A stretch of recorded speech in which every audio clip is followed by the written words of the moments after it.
Hello and welcome. आज हम time travel करने वाले हैं एक ऐसे एम्पायर की कहानी में जिसने 2300 साल पहले इंडिया का आइडिया बनाया था। ये एक एपिक स्टोरी है और इसके निशान आज भी हमारे चारों तरफ हैं। ओके, चलिए शुरू करते हैं। ये 4 शेर आपने रोज देखे होंगे, राइट? आपके करेंसी नोट्स पर, कॉइन्स पर, गवर्नमेंट ऑफिसेस के बाहर।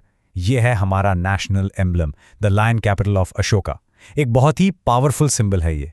लेकिन कभी सोचा है ये शेर आखिर हैं कौन, और हमारे फ्लैग के सेंटर में जो व्हील है वो कहां से आया? इनकी असली कहानी एक एम्पायर के ड्रामेटिक राइज एंड फॉल की दास्तान है। तो चलिए शुरू करते हैं इन्हीं सिंबल से।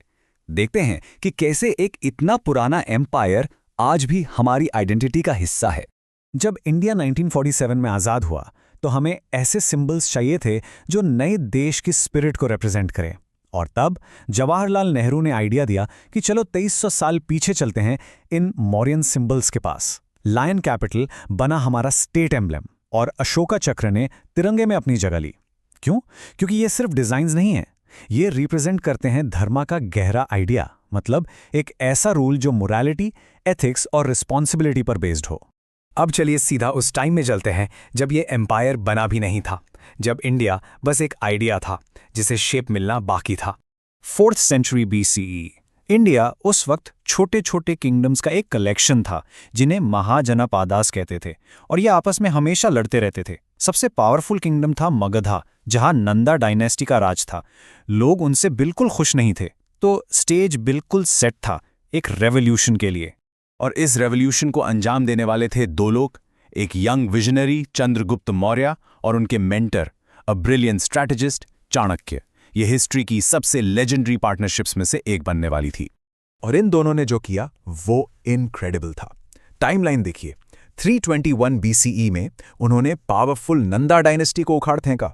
305 BCE तक उन्होंने ग्रीक किंग सेल्यूकस, जो अलेक्जेंडर द ग्रेट का सक्सेसर था, उसके साथ एक ट्रीटी साइन कर ली थी।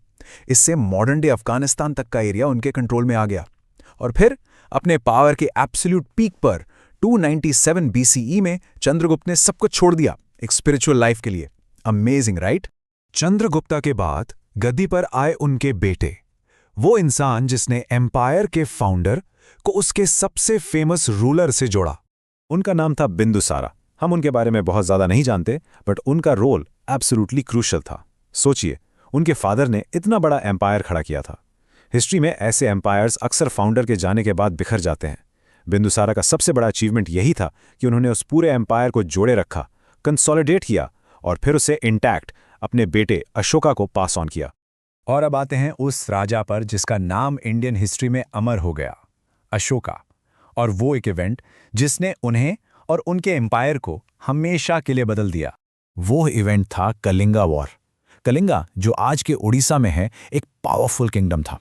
अशोका ने उस पर अटैक किया और ये लड़ाई इतनी ब्रूटल साबित हुई कि इसने एक राजा के तौर पर उनका पूरा पर्पस ही बदल कर रख दिया। और सबसे इंटरेस्टिंग बात यह है कि अशोका ने ये खुद पत्थरों पर लिखवाया। उनके अपने इंस्क्रिप्शंस के मुताबिक इस एक वॉर में लगभग 1 लाख सोल्जर्स मारे गए। ये नंबर और जो तबाही उन्होंने देखी, उसने सम्राट को अंदर तक हिला के रख दिया। और इसी पछतावे से एक नई पॉलिसी का जन्म हुआ। अशोका ने दिग्विजय का रास्ता छोड़ दिया, यानी वॉर से जीतने का रास्ता, और उसकी जगह उन्होंने अपनाया धम्म विजय, लोगों के दिल जीतने का रास्ता, धर्म और मॉरल लॉ से। ये उस जमाने में एक रेवोल्यूशनरी कदम था, जब राजाओं की ग्रेटनेस उनकी मिलिट्री जीत से नापी जाती थी। अशोका ने चुना कि उन्हें उनकी कंपैशन से नापा जाए। उनके अपने शब्दों में, वो इस वॉर से हुई तबाही और सफरिंग से इतने दुखी हुए कि उन्होंने आगे से वॉर ना करने की कसम खाई और नॉन वायलेंस को अपनाया। एक कॉन्करिंग एम्परर अब एक मैसेंजर ऑफ पीस बन गया था। अशोका का राज मौर्यन एम्पायर का गोल्डन पीरियड था, लेकिन हर एम्पायर चाहे कितना भी ग्रेट हो, उसका अंत जरूर आता है। चलिए देखते हैं कि इस एम्पायर का आखिरी चैप्टर कितना ड्रामेटिक था। देखिए, अशोक के बाद जो राजा आए वो उतने केपेबल नहीं थे। सिस्टम बहुत सेंट्रलाइज था, मतलब लॉयल्टी राजा से थी, स्टेट से नहीं।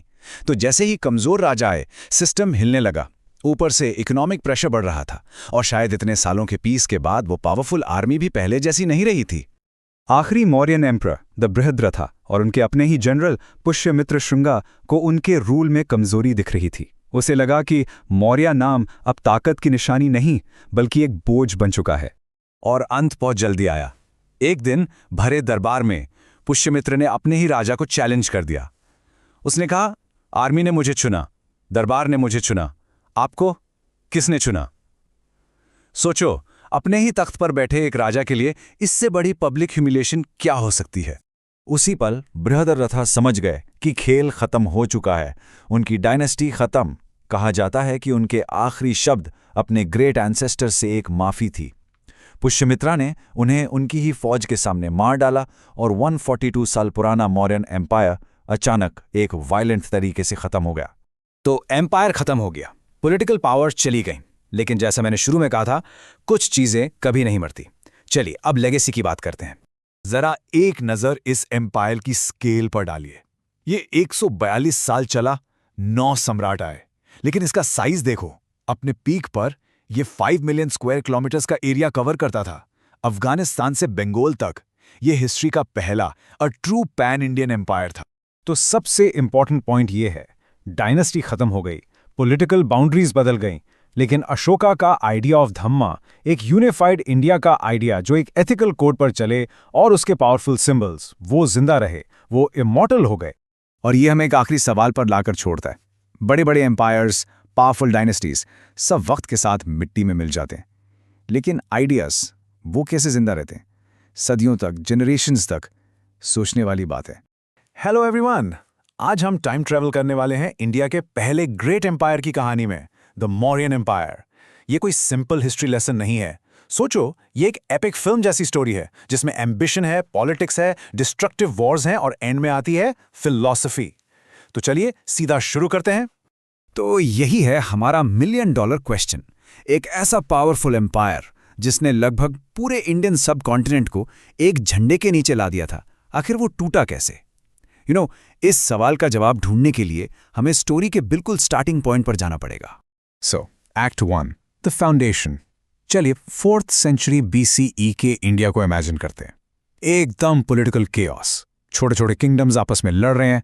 मगधा में नंदा डायनेस्टी है जिसे लोग बिल्कुल पसंद नहीं करते, और ऊपर से नॉर्थ वेस्ट से अलेक्जेंडर द ग्रेट का तूफान आ रहा है। इसी मैस से एक नई पावर उभरने वाली थी। देखिए, चंद्रगुप्त के आने से पहले सीन क्या था? नंदा डायनेस्टी को लोग अत्याचारी मानते थे, अनपॉपुलर थे वो। और फिर अलेक्जेंडर के इन्वेजन ने नॉर्थ वेस्ट बॉर्डर पर एक बड़ा सा पावर वैक्यूम छोड़ दिया। तो बेसिकली एक परफेक्ट स्टॉर्म बन चुकी थी, और ऐसी स्टॉर्म में ही एक नए लीडर का राइज होता है। और उस नए हीरो के पीछे था एक मास्टरमाइंड, आचार्य चाणक्य। ये लाइन उनकी पूरी फिलॉसफी को कैप्चर करती है। उनका मानना था कि जंग जीतना तो बस पहला स्टेप है, असली काम तो उसके बाद शुरू होता है। एक एम्पायर को चलाने के लिए पॉलिटिक्स, स्ट्रैटेजी और एक सॉलिड एडमिनिस्ट्रेशन वो आना जरूरी है। और चाणक्य का गेम प्लान था अर्थशास्त्र। लेट मी बी क्लियर, ये कोई रिलीजियस बुक नहीं थी। ये स्टेटक्राफ्ट की एक नो नॉनसेंस प्रैक्टिकल गाइड थी। फोकस था रियल पॉलिटिक पर, यानी जो प्रैक्टिकल है वो करो, आइडियलिज्म के चक्कर में मत पड़ो।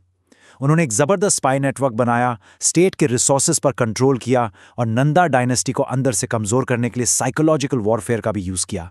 Literally a master strategist. So Nandas को हराने के बाद चंद्रगुप्त के सामने अगला चैलेंज था अलेक्जेंडर का जनरल सेल्यूकस निकेटर। एक फाइट के बाद 305 BCE में एक हिस्टोरिक ट्रीटी हुई। सेल्यूकस ने अफगानिस्तान और बलूचिस्तान का बहुत बड़ा हिस्सा मौर्यंस को दे दिया, और बदले में क्या लिया? 500 वॉर एलिफेंट्स।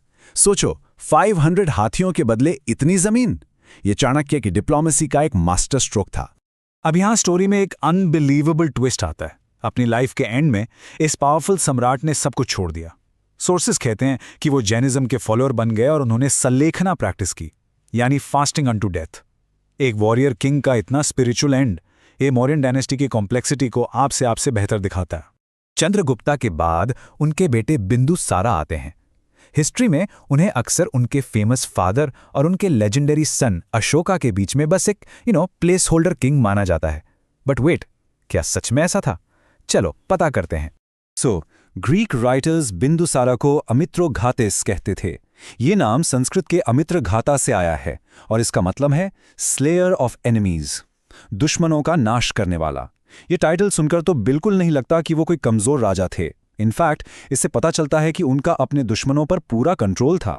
अब यहाँ एक इंटरेस्टिंग हिस्टोरिकल डिबेट है। एक 16th सेंचुरी के ऑथर तारानाथ लिखते हैं कि बिंदुसारा ने 16 शहर जीते थे, लेकिन मॉडर्न हिस्टोरियंस इस पर थोड़ा डाउट करते हैं। क्योंकि अशोका ने अपने इंस्क्रिप्शंस में ऐसी किसी जीत का जिक्र नहीं किया है, तो ज्यादा चांस इस बात का है कि बिंदुसारा ने नई कॉन्क्वेस्ट करने की जगह अपने फादर से मिली हुई इतनी बड़ी एम्पायर को मजबूत करने पर, यानी कंसोलिडेट करने पर फोकस किया। बिंदुसारा एक काफी स्मार्ट डिप्लोमैट भी थे। उन्होंने ग्रीक्स के साथ फ्रेंडली रिलेशंस बनाए रखे। उनके कोर्ट में सेल्यूसिड एम्पायर से भी और इजिप्ट से भी एम्बेसडर्स थे। और एक मजेदार किस्सा है, उन्होंने ग्रीक किंग एंटियोकस से 3 चीजें मांगी: मीठी वाइन, सूखे अंजीर और एक सॉफिस्ट यानी फिलोसोफर। उन्हें वाइन और अंजीर तो मिल गए, पर उन्हें पोलाइटली बताया गया कि ग्रीक लॉस के हिसाब से फिलोसोफर्स को बेचा नहीं जा सकता। यह दिखाता है कि उन्हें दुनिया के बारे में जानने की कितनी क्यूरियोसिटी थी। इसी टाइम पर एक यंग प्रिंस आगे बढ़ रहा था, अशोका। बिंदुसारा ने उन्हें तक्षशिला में एक रिवोल्ट को शांत करने के लिए भेजा, लेकिन वहां जाकर अशोका को पता चला कि लोग राजा के खिलाफ नहीं बल्कि वहां के करप्ट मिनिस्टर्स के खिलाफ प्रोटेस्ट कर रहे थे। अशोका ने सिचुएशन को बहुत अच्छे से हैंडल किया, जिससे उनकी अर्ली लीडरशिप स्किल्स साफ दिख गई। और अब आती है एंट्री मौर्यन एम्पायर के सबसे फेमस रूलर की, अशोका द ग्रेट। बिंदुसारा के बाद वो राजा बने और उनके रूल में एक ऐसा टर्निंग पॉइंट आया जिसने न सिर्फ उनकी लाइफ बल्कि पूरे एम्पायर का फ्यूचर ही बदल दिया। वो टर्निंग पॉइंट था कलिंगा वॉर। अपने रूल के शुरुआती दौर में अशोका ने कलिंगा पर हमला किया। ये उनकी जिंदगी की पहली और आखिरी बड़ी जंग थी। इस जंग में जो डिस्ट्रक्शन हुई उसने उन्हें अंदर तक हिला के रख दिया। कलिंगा वॉर की बर्बादी देखकर अशोका को बहुत पछतावा हुआ, a deep sense of remorse. और इसी पछतावा से एक नई फिलॉसफी ने जन्म लिया, एक ऐसी फिलॉसफी जिसे हम इस एक लाइन में समराइज कर सकते हैं: सभी मनुष्य मेरी संतान हैं। ये एक 180 डिग्री टर्न था। कलिंगा से पहले अशोका एक टिपिकल राजा थे जो तलवार के दम पर एम्पायर बढ़ाते थे, बट वॉर के बाद उन्होंने हिंसा का रास्ता हमेशा के लिए छोड़ दिया और धम्मा यानी राइचियसनेस का रास्ता अपनाया। अब वो मोरालिटी और कंपैशन से लोगों का दिल जीतना चाहते थे। और ये सिर्फ बातें नहीं थी, उन्होंने इसको प्रैक्टिस भी किया। अपनी धम्मा पॉलिसी को लागू करने के लिए उन्होंने धम्मा महामत्ताज नाम के स्पेशल ऑफिसर्स अपॉइंट किए। उनका काम लोगों तक इस मॉरल कोड को पहुंचाना था। उन्होंने दूर दूर तक इजिप्ट और मैसेडोनिया जैसे देशों के साथ दोस्ती की और वहां अपने प्रीचर्स भेजे। यहां तक कि उन्होंने इंसानों और जानवरों दोनों के लिए हॉस्पिटल्स भी बनवाए। अशोका का टाइम मौर्यन एम्पायर का गोल्डन पीरियड माना जाता है, पर जैसा कहते हैं हर अच्छी चीज का एक अंत होता है। तो अब हम आते हैं स्टोरी के फाइनल चैप्टर पर। आखिर ये महान एम्पायर टूटा कैसे? अशोका के बाद मौर्यन डायनेस्टी को एक के बाद एक कमजोर रूलर्स मिले। ये नाम देखिए: दशारथ, संप्रति, शालीशुका। शायद आपने इनके नाम सुने भी ना हो, and that's exactly the point. इतनी जल्दी जल्दी राजाओं का बदलना ये दिखाता है कि एम्पायर के अंदर इंस्टेबिलिटी बढ़ रही थी। तो फाइनल क्वेश्चन, घिरा क्यों ये एम्पायर? हिस्टोरियंस इसके कई रीजंस देते हैं। एक थियरी ये है कि अशोका की नॉन वायलेंस पॉलिसी ने शायद आर्मी को थोड़ा कमजोर कर दिया। दूसरा, इकोनॉमिक प्रेशर। इतनी बड़ी आर्मी और एडमिनिस्ट्रेशन को मेंटेन करना बहुत महंगा था। तीसरा, जो रीजनल पावर्स थे वो फिर से सर उठाने लगे थे। और फाइनली, नॉर्थ वेस्ट से बैक्ट्रियन ग्रीक्स के लगातार इन्वेजन्स ने बॉर्डर्स को कमजोर कर दिया था। और फिर वो आखिरी दिन आया। अराउंड 180 BCE आखिरी मौर्यन एम्परर बृहद्रथा एक मिलिट्री परेड को इंस्पेक्ट कर रहे थे। तभी उनके अपने ही जनरल पुष्यमित्र शुंगा ने उनकी हत्या कर दी और इसी धोखे के साथ 140 साल से भी ज्यादा चलने वाले मौर्यन एम्पायर का अंत हो गया। तो हम अपने पहले सवाल पर वापस आते हैं। क्या अशोका की शांति की पॉलिसी, उनकी धम्मा नीति ही इनडायरेक्टली उनके ग्रेट एम्पायर के डाउनफॉल का कारण बनी? एक रूलर के लिए मोरालिटी कितनी इंपॉर्टेंट है और उसकी क्या कीमत चुकानी पड़ सकती है? ये एक ऐसी बात है जिसके बारे में सोचना जरूरी है।